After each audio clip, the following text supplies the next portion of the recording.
crisis of 1962. Action: Zik gave his assent without hesitation for the declaration of a state of emergency in the West by the federal government. 2. The Nigerian census controversy of 1962-63.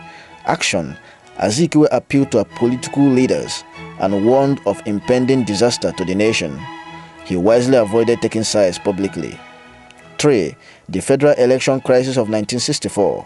Action: After a period of uneasiness for him, Zik maturely decided to let peace reign and appoint a new government. I am happy to state that the disagreement between the Prime Minister and myself has been resolved, and the crisis is now over.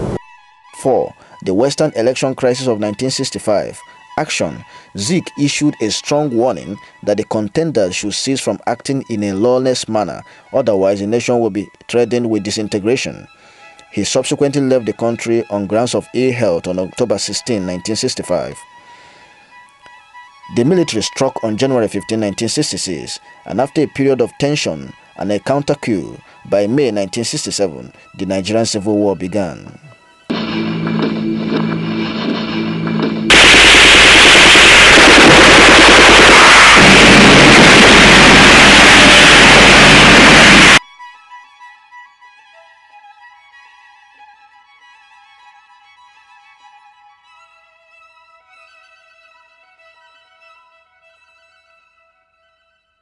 To be known that the entire people of Biafra, men, women, and children, and indeed future generations will continue to fight, no matter the odds, until their God-given right to self-determination is recognized. This is not an occasion to stir up emotions, but it is impossible to forget that men, women, and children of our kith and kin were taken out of their beds and slaughtered.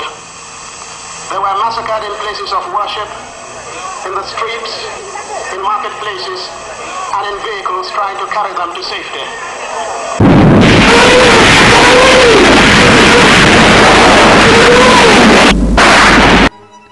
Azikiwe was not happy that there was war, for he had sounded warnings from 1961 to 1965, but he was generally ignored. During this war, he advocated for one Nigeria and was not in support of any killings by either side of the conflict. He appealed for the suffering children of Biafra and went to London, flew to Lagos and Liberia and made, among others, the following remark: "The killings should stop now. Enough is enough. Common sense dictates that discretion is the better part of valor." After the war, Dr. Nnamdi Azikiwe retired to Onui Haven, his residence at Nsukka. Throughout the period of military rule until 1978, Zik lived a quiet intellectual life at Nsukka. The Zik persona, like any other great man before and after him, has been imbued with awesome myths. Among them are: 1. That he had once turned into a fly after being thrown from a 10-story building. 2. That he had the keys of life and death and of the Atlantic Ocean, and that if he had wished, he would have unlocked the seas and ended life on earth. 3. That he had once defeated the sea goddess of the river Niger when he tricked the mermaid into melting into a bottle, which he cocked and thus had her imprisoned. Incredulous as these myths are, they are pointers, however facetious, of the profundity of Dr. Nnamdi Azikiwe, which, defying all definitions, could not escape the fancies of starstruck storytellers. Here is a list of Dr. Nnamdi Azikiwe's numerous publications. This list of publications was reproduced in Zik of Africa, an epitaph, written by Professor Alexandra O.E. Animalo.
Dr. Nnamdi Azikiwe was a great poet, and as a great poet, he painstakingly wrote his poems like William Shakespeare.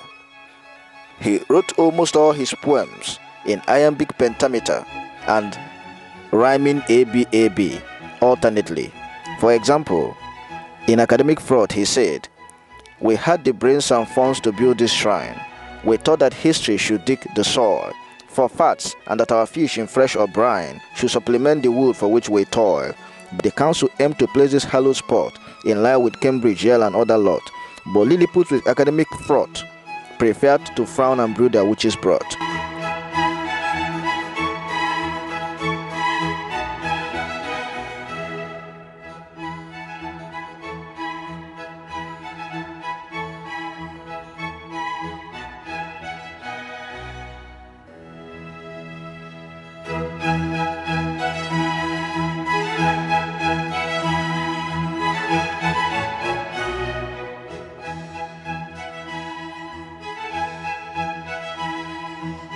At Nsukka, Zik lived an intellectual life at his residence at Onwe Heaven.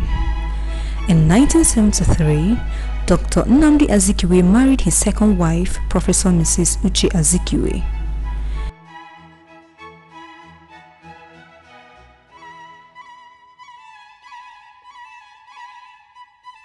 In anticipation of the Second Republic, Dr. Nnamdi Azikiwe in 1978 returned to the political arena. He headed the Nigerian People's Party (NPP) after one of its founders, Alhaji Waziri, a presidential aspirant, had made way by forming the Great Nigerian People's Party (GNPP). The NPP contested the 1979 federal election, fielding Zik as its presidential candidate, and won the majority of votes in the eastern parts of Nigeria and in Plateau State. But the bid for executive presidency eluded Zik for the second time, and he again took the NPP into a short-lived coalition with the National Party of Nigeria (NPN), following the declaration of Alhaji Shehu Shagari of NPN as the winner of the presidential race. This casts some doubts on Zik's intention.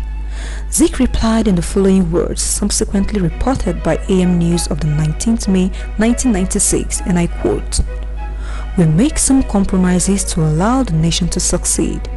Without compromises, could this world progress? When two incompatibles meet, they coexist by agreeing to agree on certain issues and agreeing to disagree on other issues. This has been my guideline all my life," unquote. Since December 31, 1983, when the military took over the reins of government once again, Zik became a political father figure, a beautiful bride wooed by all parties. He withdrew from active politics to the sidelines, resuming a quiet life at his residence at Onwe Heaven, Nsukka, until he died of sickness and old age at the ripe age of 91.